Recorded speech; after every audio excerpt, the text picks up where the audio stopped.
Hola amigos, espero se encuentren muy bien. El día de hoy vamos a hablarles de radiaciones no ionizantes. En nuestra agenda tenemos los tipos de radiaciones no ionizantes, cuáles son sus principales efectos y consecuencias negativas a la salud, cuál es la prevención que debemos tener y cuáles son los principales trabajadores expuestos a estas radiaciones. Ok, bueno, vamos a hablar un poquito sobre radiaciones no ionizantes. Como vemos, la vida en el planeta, como la conocemos hoy en día, no hubiera existido si las radiaciones. La fuente más importante de radiaciones desde su origen ha sido la radiación solar. Sin la radiación infrarroja, por ejemplo, no podríamos calentarnos. Además, los seres humanos han desarrollado distintos aparatos para utilizar este tipo de radiaciones. Pero, ¿qué es una radiación? La radiación es la emisión o propagación y transferencia de energía en cualquier medio en forma de ondas electromagnéticas o partículas, como lo vemos en la siguiente imagen. Además, podemos ver que una onda electromagnética es una forma de transportar energía que no necesita un medio de propagación, es decir, se puede transmitir incluso en el vacío. Cuanto mayor es la frecuencia de radiación electromagnética, por lo tanto menor su longitud de onda, mayor será su energía. Vamos a clasificar un poquito las ondas electromagnéticas y vamos a tener dos categorías, las ionizantes y las no ionizantes. Las ionizantes son aquellas que tienen suficiente energía como para producir ionizaciones de los átomos, del medio o materia que también es irradiada, pero esas radiaciones las vamos a estudiar en otra ocasión. Vamos a enfocar ahora más que todo en las radiaciones no ionizantes, que son las que vamos a describir a continuación. Son aquellas ondas que tienen la suficiente energía como para romper el enlace atómico del medio que es irradiado. Estas radiaciones pueden ordenar en un espectro que se extiende desde las ondas de baja frecuencia a frecuencias muy elevadas, por ejemplo las longitudes de onda pequeña, como lo veremos en el siguiente cuadro. Ok, como vamos a ver en el espectro electromagnético, tenemos las longitudes de onda que pueden ser medidas en metros. De acuerdo al gráfico, como vemos a continuación, podemos ver que de acuerdo a su longitud puede aumentar o disminuir. Las que vamos a estudiar principalmente son las ondas de longitud no ionizantes, que son a partir del espectro de luz, ultravioleta, los infrarrojos y las emisiones de frecuencia de radio y también las microondas. Ok, tenemos las radiaciones de muy baja frecuencia. En este grupo de ondas de frecuencia menor que las ondas de radio están producidas por principalmente redes de alta tensión, los electrodomésticos y también los aparatos de resonancia magnética utilizados principalmente en medicina. También tenemos las placas de cocinas de inducción. Vamos a hablar un poquito sobre la radiofrecuencia y vamos a ver que en la radiofrecuencia se sitúan las ondas con las que transmiten las señales de radar, de radio, televisión y otros aparatos electrodomésticos. Esas ondas de radio de longitud de onda son muy usadas para la transmisión de señales de televisión, como las longitudes de onda media también son utilizadas en el sistema de telefonía móvil y las ondas de larga son utilizadas principalmente en las transmisiones radiofónicas. Vemos un poco de las ondas de radio, vemos que son usadas principalmente para emitir las señales de televisión. Las otras, las del sistema móvil, serían la longitud de onda media y las ondas largas son principalmente utilizadas para transmisiones radiofónicas. Hablamos un poquito de las microondas y corresponden a la parte del espectro electromagnético situado entre las ondas de radio y los infrarrojos, longitudes que van desde los 30 centímetros a los 0,3 milímetros. Por su energía, como su energía es baja, las microondas interactúan con la materia incrementando la vibración de sus moléculas. Principalmente tenemos a los hornos microondas comunes en muchos de nuestros hogares y utilizan las cocinas para cocinar y además calentar los alimentos. Vamos a hablar también un poquito sobre la radiación óptica, que son longitudes de onda menor que las de microondas, y aparte la parte central de esta zona del espectro es la correspondiente a la luz visible para el ojo humano. Existen muchas aplicaciones, por ejemplo como las fibras ópticas o simplemente para iluminación, que tiene mucha utilidad y son usadas comúnmente en toda la industria. Vamos a hablar un poquito sobre infrarrojos también, que es la radiación. Aunque sea visible, podemos sentir el calor que nos transmite la piel. esta radiación es de origen natural y principalmente proviene del Sol. La radiación infrarroja artificial se utiliza, por ejemplo, en los láseres que conocemos también. Vamos a hablar un poquito sobre ultravioleta. La radiación ultravioleta es la que se encuentra en el 5% de la radiación de origen solar que penetra en la atmósfera. Puede usarse para la desinfección del agua en comunidades pequeñas también o principalmente de uso médico. Sus efectos. Vamos a hablar un poquito sobre los efectos del mal uso de las radiaciones no ionizantes que pueden causar efectos dañinos en el cuerpo humano, por lo cual en 1992 se creó la Comisión Internacional de Protección Radiológica contra las Radiaciones Ionizantes, vinculada con la OMS. Esta comisión es un equipo de expertos científicos independientes creados para estudiar y elaborar recomendaciones sobre la protección frente a las radiaciones, tanto de ultrasonidos como de electromagnéticas, desde los campos eléctricos y magnéticos establecidos hasta la radiación ultravioleta, pasando por las ondas de microondas y las de radiofrecuencia. Fuera del campo de actuación de esta comisión se encuentran las radiaciones ionizantes.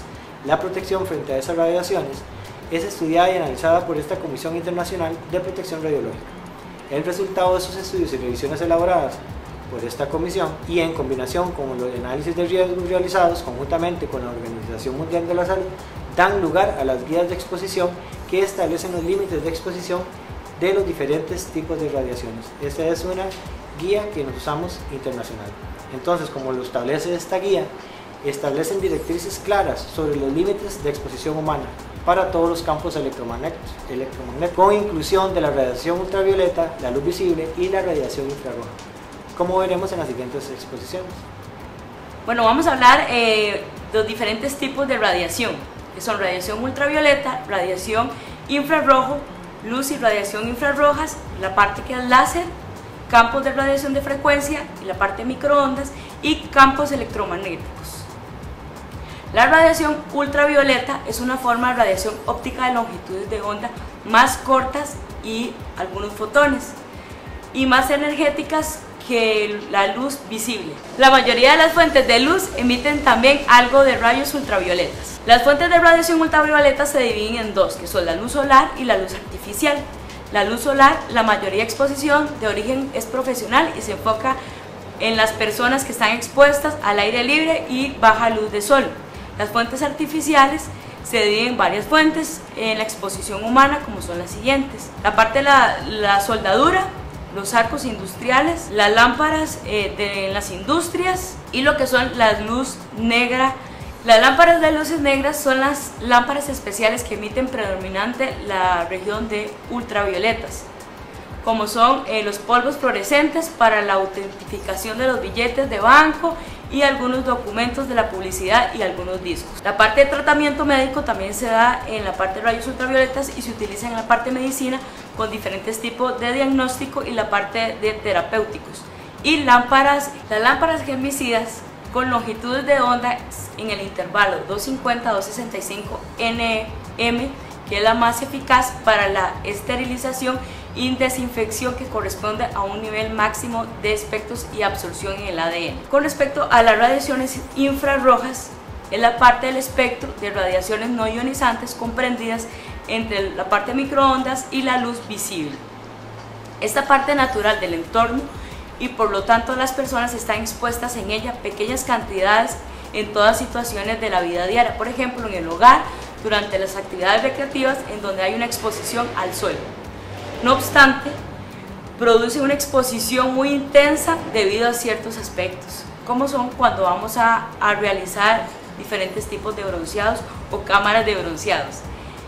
Y algunos mecanismos son que intervienen en la generación de radiación óptica son los siguientes, que son la excitación térmica, que es la radiación del cuerpo negro, la descarga gaseosa y la ampliación de la luz por medio de emisiones estimuladas de la radiación, que es la parte del láser. Vamos a ver un gráfico donde podamos ver las fuentes, la aplicación y la exposición de esa luz solar, de las lámparas y algunas partes de las baterías y las lámparas de infrarrojo. La luz y la radiación infrarrojo son dos formas de radiación óptima que junto a la radiación ultravioleta constituye el espectro óptimo.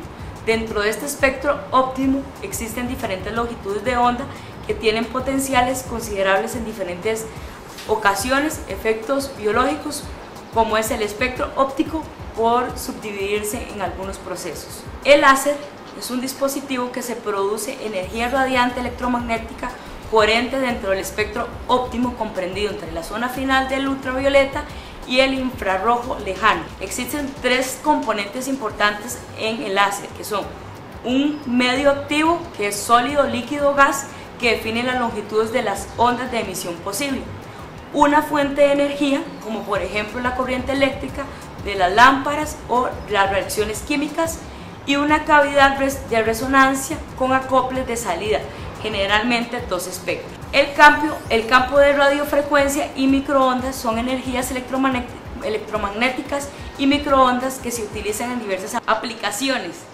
en las industrias, en el medio, en la medicina y en la parte de la investigación, así como también en el hogar. Estas exposiciones profesionales se dan por el calentamiento por una inducción, calentamiento dieléctrico y un sistema de comunicación y exposición médica. Ok, vamos a hablar un poquito sobre las enfermedades por la exposición a radiaciones no ionizantes. Como vemos, son aquellas que están al otro lado del ojo visible, por ejemplo la radiación infrarroja, en el espectro solar y cuya longitud de onda es mayor a 7800 Armstrong. ¿Dónde podemos encontrar esta radiación infrarroja? Principalmente los infrarrojos se utilizan en los equipos de visión nocturna cuando la cantidad de luz visible es insuficiente para ver los objetos, también en trabajos de soldadura y fundición de metales, también en los trabajos de los hornos. ¿Qué tipo de enfermedades causan por radiación infrarroja? Podemos tener la conjuntivitis crónica, que es una enfermedad que produce la inflamación de la conjuntiva, como lo vemos en la imagen, que es la membrana que recubre el interior de los párpados y la parte blanca de los ojos. Es fácil de detectarla ya que los síntomas son muy evidentes. Tenemos irritación, picazón, los ojos se van tornando rojos y se produce mucha irritación en los mismos. Además tenemos otra patología que puede ser las cataratas, que es la opacidad total o parcial del cristalino. La opacificación provoca que la luz se disperse dentro del ojo y no se puede enfocar en la retina, creando imágenes difusas. Esa es una causa más común de ceguera tratable con cirugía. Además tenemos la lesión térmica de la piel, que puede ser quemadura aguda cutánea o el aumento de la pigmentación. Principalmente vamos a ver un enrojecimiento en la capa superficial de la piel o las quemaduras de primer grado, que serían de grosor parcial, que destruye solamente la capa superficial de la piel, la epidermis, produciendo el enrojecimiento de la zona lesionada, y a esta lesión se le denomina el eritema. Como lo vemos en la imagen, podemos tener un resecamiento de la piel donde principalmente se va afectada la capa superficial de la epidermis. También tenemos el enrojecimiento, las manchas solares muy características, y además si tenemos una mancha o un lunar específico de grosor o diámetro anormal, podemos sospechar sobre un cáncer. La exposición la vamos a tener entre 750 a 2000 nanometers, que pueden causar el daño térmico en la córnea, el iris cristalino, y producir las cataratas y la lesión térmica en la piel. Además puede originarse una quemadura aguda superficial, aumentando esa pigmentación en la piel, originando este tipo de manchas. Entre la infrarroja y la ultravioleta tenemos la radiación visible, y el órgano más afectado va a ser el ojo. ¿A cuáles profesiones laborales están expuestos o es más frecuente en los trabajadores?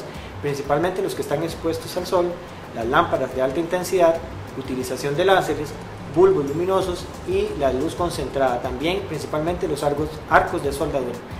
La radiación visible, en el caso de los láseres, su exposición va a depender de los tipos de láser. Tenemos diferentes tipos de clasificación para los láseres. Tenemos clase 1, 2, 3 y 4. Los de clase 1 principalmente son los utilizados en los equipos de sonido y video. Clase 2 serían los que no tienen riesgo ocular y principalmente son para señalar máquinas lectoras y principalmente los códigos de barra. La clase 3 sí representa un riesgo ocular y principalmente son los utilizados en la medicina o para armas de largo alcance. También tenemos el clase 4, que eso sí representa un riesgo ocular y cutáneo. Principalmente son láseres quirúrgicos y de soldadura o corte que no están aislados. Tenemos que la retina es el sitio más lesionado en el caso del ojo. Es la capa del tejido sensible a la luz que se encuentra en la parte posterior interna del ojo y actúa como una película en una cámara. Las imágenes pasan a través del cristalino del ojo y son enfocadas en la retina. Luego estas imágenes en señales eléctricas y las envía a través del nervio óptico al cerebro. Las emisiones de luz de gran intensidad producen ceguera por deslumbramiento. Según esa intensidad y la duración de las imágenes accidentales, persisten por más tiempo. La luz insuficiente o reflejada produce astenopia. Los principales son transitorios y no causan daño ocular.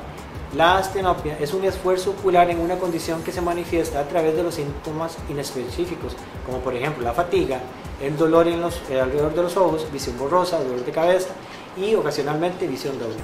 Los síntomas pueden ocurrir después de una lectura, trabajos en equipos de cómputo o en actividades que involucran la realización de tareas visuales muy tediosas.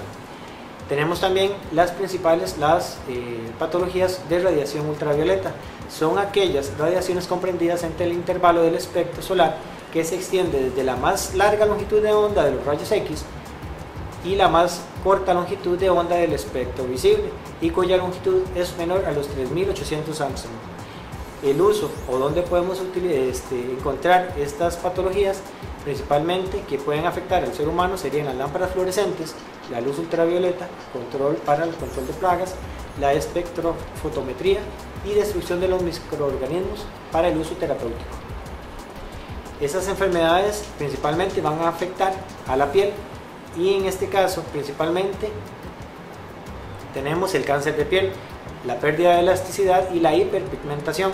También tenemos al envejecimiento prematuro.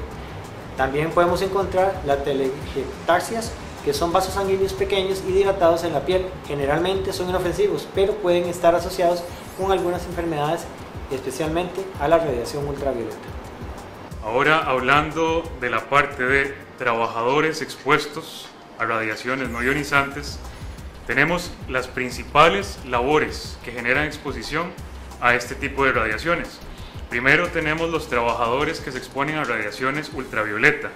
Estos son todos aquellos que laboran al campo, es decir, laboran largas jornadas bajo el sol, como los agricultores, los trabajadores de construcción, los trabajadores ambulantes, informales, que trabajan en las calles, teniendo exposiciones grandes a lo que es la radiación ultravioleta, especialmente de tipo B. También tenemos los trabajadores expuestos a fuentes ultravioleta utilizadas en la industria, la ciencia y la medicina. Por ejemplo, a diferentes tipos de lámparas que generan ese tipo de radiación. También las personas en general expuestas a radiaciones no ionizantes por aparatos celulares, radiofrecuencias, microondas y campos magnéticos. Y en sí, toda persona que realice sus labores o viva cerca de fuentes de radiación, tomando en cuenta los artefactos de su misma casa. Para continuar hablando, ¿verdad?, lo que es la radiación no ionizante, les voy a hablar un poquito de lo que son las medidas preventivas que debemos de tomar en los lugares de trabajo en cuanto a las ocupaciones que están expuestas a trabajo al aire libre. Ya tenemos entendido que los rayos ultravioletas son más dañinos al ser humano y de mayor importancia, ¿verdad?, son los UV y los UVC. En términos generales, podemos decir que el ojo está bien adaptado, ¿verdad?, para autoprotegerse frente a esta radiación y con algunas penetraciones en la piel. Dentro de las medidas preventivas que debemos de tomar tenemos lo que es las áreas y los tiempos de descanso, proveen al cuerpo recuperar energía y además estabiliza el consumo metabólico que produce la actividad. Se debe de contar por lo menos con un tiempo de descanso de 5 minutos en una hora y esto va a ayudarnos a lo que es el rendimiento laboral. Luego tenemos también lo que es ingerir líquidos con frecuencia, que debe de ser cada 30 o 40 minutos, ya sea con agua con sal, un refresco, un suero. Ayuda a reponer lo que es el déficit de sodio causado por la exposición y también mantener lo que es establecida las horas de comida, ¿verdad? También debe existir una fuente de agua potable, ¿verdad?, cercana al área de trabajo. informar a los trabajadores también de lo que es o de lo importante que es hidratarse y alimentarse adecuadamente. Recomendar también a los trabajadores una vestimenta adecuada, como lo que son la protección a las extremidades superiores, con un sombrero, un pañuelo, una pañoleta, y lo que es la camisa, manga larga y pantalón y botas, ¿verdad? No debemos olvidar lo que es la utilización, ¿verdad?, de lo que es un filtro solar de 15 o de más. Una aplicación debe ser de 2 veces cada hora. También debemos de olvidar lo que es los anteojos o gafas, que estos bloquean, ¿verdad?, el 95% de la radiación ultravioleta, y esto nos servirá de protección. Privilegiar los modelos que brinden adecuada protección lateral y que bloqueen los aportes de radiación dispersa o que está reflejada, ¿verdad? Tenemos lo que es el gorro o los cascos protector. Este se debe utilizar desde un tamaño no menor de 8 o 10 centímetros, adicionalmente con elementos que brinden protección a lo que es el cuello, en este último aplicable a lo que son los cascos de seguridad. Y tenemos, como había mencionado, lo que es la ropa de protección. Se recomienda, ¿verdad?, que sea de algodón, y habíamos mencionado lo que es la protección de las extremidades superiores e inferiores, y debe de ser usualmente de colores claros, ¿verdad?, para ayudar a lo que es la ventilación y todo lo que es el calor inherente que se pueda generar en la exposición. Luego tenemos en Costa Rica, ¿verdad?, lo que es el Instituto Meteorológico Nacional. Como pueden observar, tenemos la página, y aquí tenemos donde podemos estar.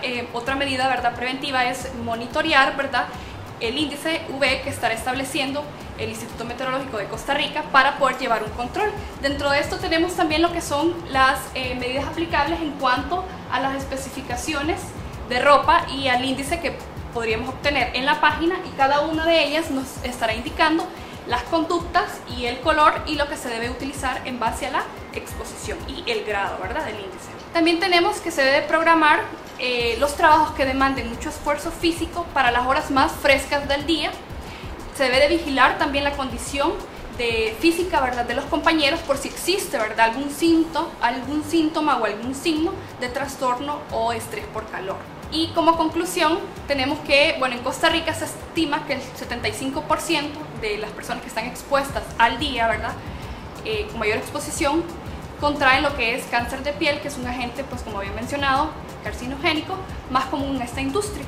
Y que el índice global UV es publicado por la EPA, o sea, la Agencia Interamericana de Estados Unidos, en colaboración con lo que es el Servicio Nacional de Meteorología, y ayuda a pronosticar los índices. A manera de conclusiones, podemos decir que la exposición a campos electromagnéticos no ocasionan efectos adversos para la salud dentro de los límites establecidos en la recomendación de la Unión Europea. El cumplimiento de la citada recomendación es suficiente para garantizar la protección sanitaria de los ciudadanos.